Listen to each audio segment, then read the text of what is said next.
하나님 말씀 보십니다. 하나님 말씀은 로마서 10장 11절에서부터 15절까지 있는 말씀입니다. 제가 봉독에 올립니다.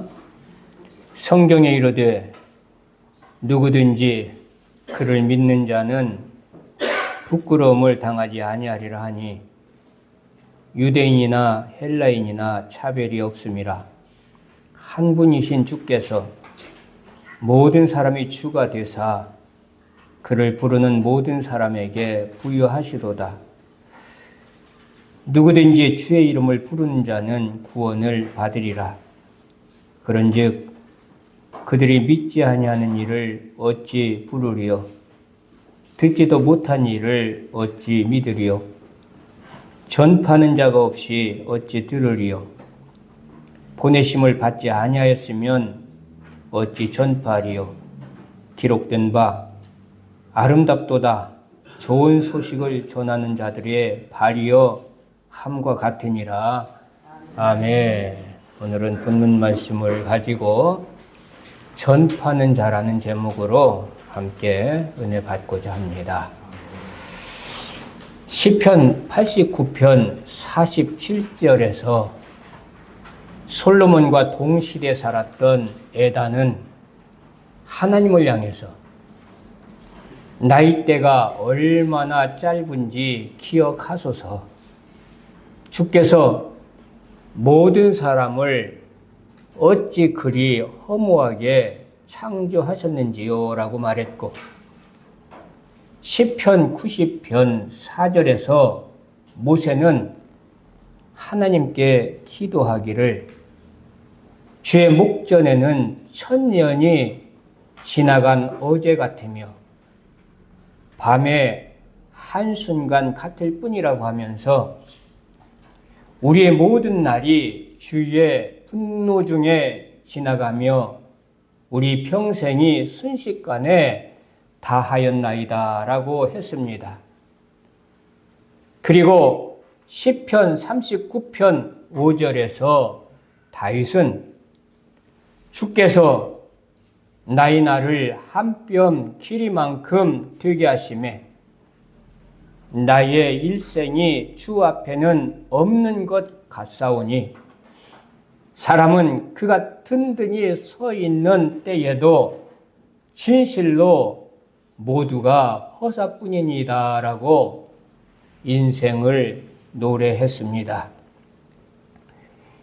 우리 사랑하는 성도 여러분, 여러분의 인생의 날은 그 길이가 얼마나 된다고 생각하십니까? 길다고 생각하든 짧다고 생각하든 분명한 것은 히브리서 9장 27절 말씀처럼 한 번 죽는 것은 사람에게 정해진 것이요 그 후에는 하나님의 심판이 있다는 것입니다. 하나님의 심판은 그 누구도 피할 수가 없습니다. 그런데 본문 말씀을 보니 11절과 13절에 누구든지 그를 믿는 자는 부끄러움을 당하지 아니하리라. 누구든지 주의 이름을 부르는 자는 구원을 받으리라고 말씀하고 있습니다. 이것이 하나님이 우리에게 주신 새 언약이요 복음입니다. 히브리서 9장 11절에서 15절 보면 그리스도께서 장래 좋은 일에 대제사장으로 오사 손으로 짓지 아니한 것 곧 이 창조에 속하지 아니한 더 크고 온전한 장막으로 말미암아 염소와 송아지 피로 아니하고 오직 자기 피로 영원한 속죄를 이루사 단번에 성소에 들어가셨느니라. 염소와 황소의 피와 및 암송아지의 죄를 부정한 자에게 뿌려 그 육체를 정결하게 하여 거룩하게 하거든. 하물며 영원하신 성령으로 말미암아 흠없는 자기를 하나님께 드린 그리스도의 피가 어찌 너희 양심을 죽은 행실에서 깨끗하게 하고 살아계신 하나님을 섬기게 하지 못하겠느냐. 이로 말미암아 그는 새 언약의 중보자시니 이는 첫 언약 때에 범한 죄에서 속량하려고 주구사 부르심을 입은 자로 하여금 영원한 기업의 약속을 얻게 하려 하심이라 말씀하고 있습니다. 구약시대 때는 짐승을 잡아서 그 피를 뿌려서 죄사함을 받았습니다. 짐승의 피도 사람이 모든 죄를 깨끗이 씻어주는데 아무려면 하나님이시면서 인간의 형상을 입고 이 땅에 오신 예수 그리스도의 피가 너희를 깨끗하게 하지 못하겠느냐라고 말씀하시면서 우리 주님께서 새 언약의 중보자가 되셔서 우리로 하여금 영원한 기업의 약속을 얻게 하셨다라고 말씀하고 있습니다. 이것이 복음입니다. 그리고 요한복음 3장 14절에서 15절에도 보면 모세가 광야에서 뱀을 든 것 같이 인자도 들려야 하리니 이는 그를 믿는 자마다 영생을 얻게 하려 하심이니라 라고 말씀하고 있습니다. 그러나 이처럼 구원의 복된 소식이 있을지라도 전파하는 사람이 없다면 어찌 들을 수 있겠습니까? 본문 14절에 보니 그런즉 그들이 믿지 아니하는 일을 어찌 부르리요? 듣지도 못한 일을 어찌 믿으리요? 전파하는 자가 없이 어찌 들으리요? 이렇게 말씀하고 있습니다. 오늘날 우리가 복음을 듣고 예수님을 만나 영원한 생명을 얻게 된 것은 거저된 것이 아니라 130여 년 전 복음을 전하기 위해 이 땅에 순교의 피를 뿌린 선교사들이 있었기 때문입니다. 시편 73편 28절을 보면 아삽은 내가 주 여호와를 나의 피난처로 삼아 주의 모든 행적을 전파하리다라고 고백하고 있습니다. 주님은 저와 여러분들에게 명령하십니다. 마가복음 16장 15절에 보니 너희는 온 천하에 다니며 만민에게 복음을 전파하라 그랬어요. 디모데후서 4장 2절에서도 너는 말씀을 전파하라. 때를 얻든지 못 얻든지 항상 힘쓰라 그랬습니다. 이것이 주님께서 우리를 부르시고 성령을 선물로 주신 이유이기도 합니다. 사도행전 1장 8절에 보니 오직 성령이 너희에게 임하시면 너희가 권능을 받고 예루살렘과 온 유대와 사마리아와 땅끝까지 이르러 내 증인이 되리라 하시니라 그랬어요. 이사야서 61장 1절에서도 보면 주 여호와의 영이 내게 내리셨으니 이는 여호와께서 내게 기름을 부으사 가난한 자에게 아름다운 소식을 전하게 하려 하심이라 이렇게 말씀하고 있습니다. 코로나라고 하는 태풍이 스쳐가면서 교회는 빛을 잃었고 깊은 잠에 빠졌습니다. 우리가 언제까지 이렇게 깊은 잠을 자고 있을 것입니까? 이사야 60장 1절에서 일어나라 빛을 발하라고 하나님은 말씀하십니다. 이제 우리 함께 일어납시다. 그리고 입을 열어 복음을 전파합시다. 고린도서 6장 2절에 보니 지금은 은혜 받을 때요 구원이 날이라고 말씀하고 있습니다.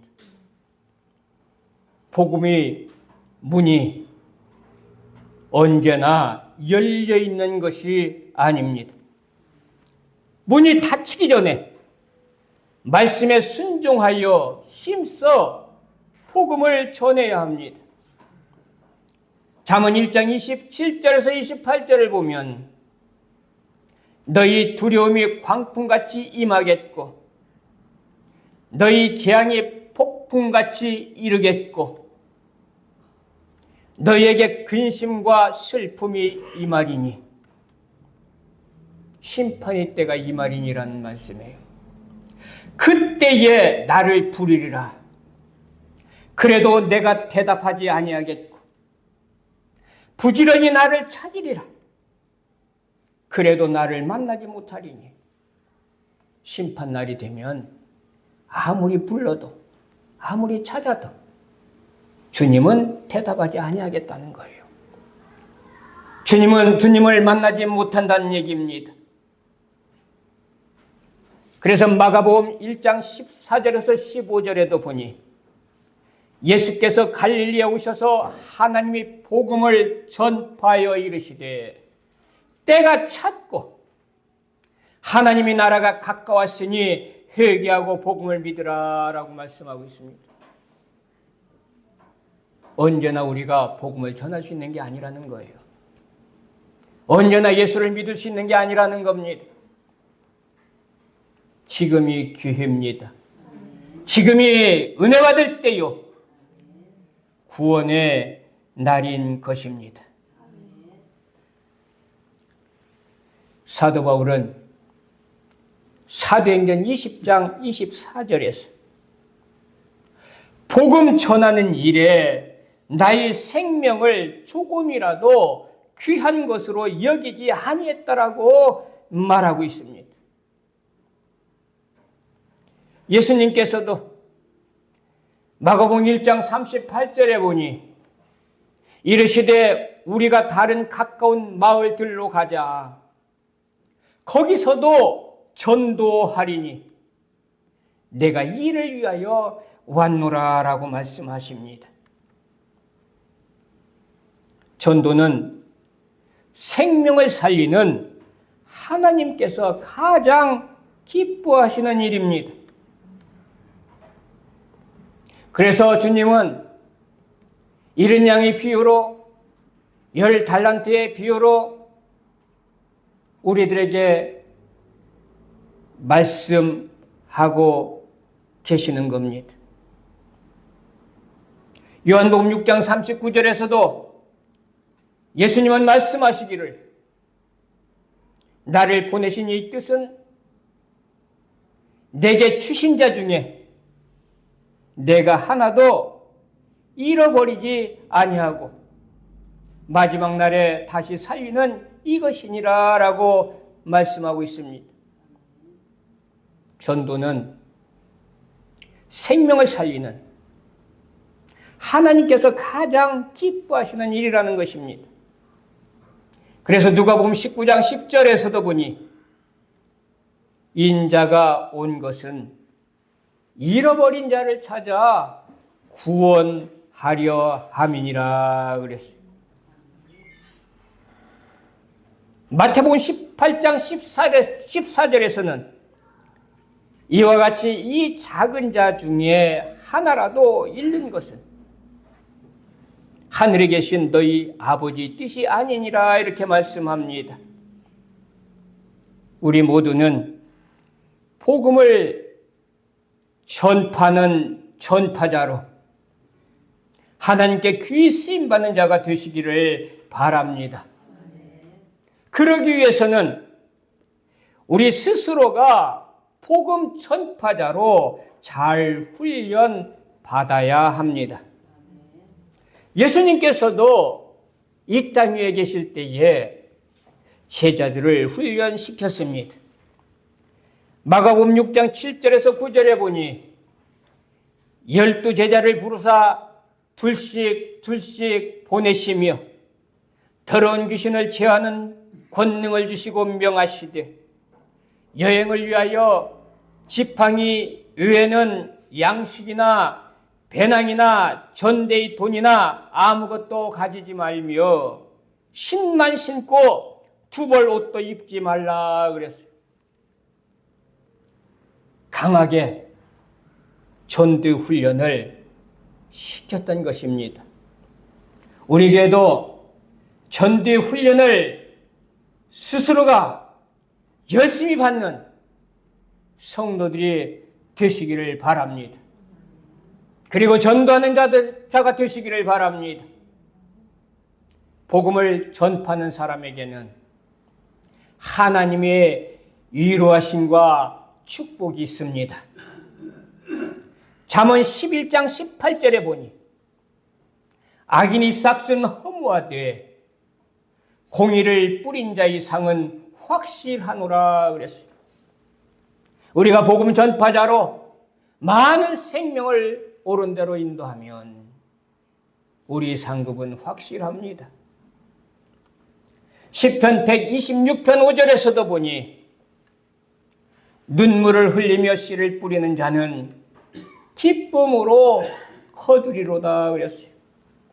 비록 힘이 들고 어려워도 열심히 우리가 복음을 전하면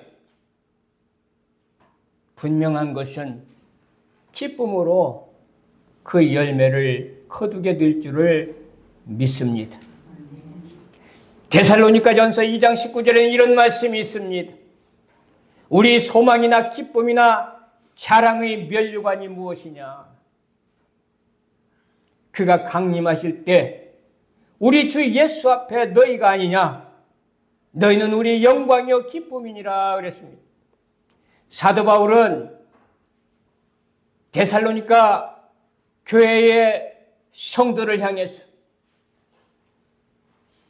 내 자랑의 면류관은 바로 너희들이다. 너희들이 내 면류관이다. 왜요? 바울이 복음 전파로 인해서 그들이 다 주께로 돌아온 자들이거든요. 하늘나라에 가면 그 면류관을 바울이 받아쓰게 될 줄 믿습니다. 그래서 너희는 우리 영광이요 기쁨이라 이렇게 말합니다. 여러분들 저 하늘나라에 가서 면류관 쓰시기를 원하십니까? 면류관 쓰시기를 원한다면 많은 사람들에게 복음을 전파해서 그들이 다 주님에게로 나와서 구원받게 하시기를 바랍니다. 그것이 바로 면류관입니다. 그래서 다니엘서 12장 3절에서도 지혜 있는 자는 궁창의 빛과 같이 빛날 것이요 많은 사람을 옳은 대로 돌아오게 한 자는 별과 같이 영원토록 빛나리라 이렇게 말씀하고 있습니다. 전도해야 합니다. 전도하는 자에게는 이렇게 엄청난 상급이 보장되어 있고 우리 주님이 위로하신다는 것입니다. 우리가 복음을 전파해야 되는데 복음을 전파하는 자나 복음을 들어야 할 자나 인생의 날은 그리 길지 않다는 것입니다. 우리가 복음을 전할 수 있는 기회도 그리 많지 않다는 것이고 복음을 듣고 예수를 믿는 그러한 기회도 그렇게 많지 않다라는 것입니다. 그러므로 한 뼘 길이만큼도 안 되는 짧은 인생을 살면서 생명 구할 기회와 상급받을 기회를 놓치지 않는 지혜롭고 충성된 복음 전파자가 되시기를 주님의 이름으로 축복합니다. 고마우신 하나님 아버지 은혜를 감사드립니다. 지금은 복음을 전할 때입니다. 지금은 구원의 날입니다. 이 시대가 지나면 우리가 복음을 전할 수도 예수를 믿을 수도 없습니다. 그러므로 길을 잃지 않게 해주옵소서. 지금은 때를 얻든지 못 얻든지 복음을 전해야 합니다. 우리들에게 구령의 열정을 주시옵소서. 영혼 사랑하는 뜨거운 심장을 주시옵소서. 이제는 잠에서 깨어나서 복음을 전하게 하시고 많은 사람들을 옳은 대로 인도하는 우리 모두가 되게 하여 주옵소서. 감사하며 예수님의 이름으로 기도드리옵나이다. 아멘.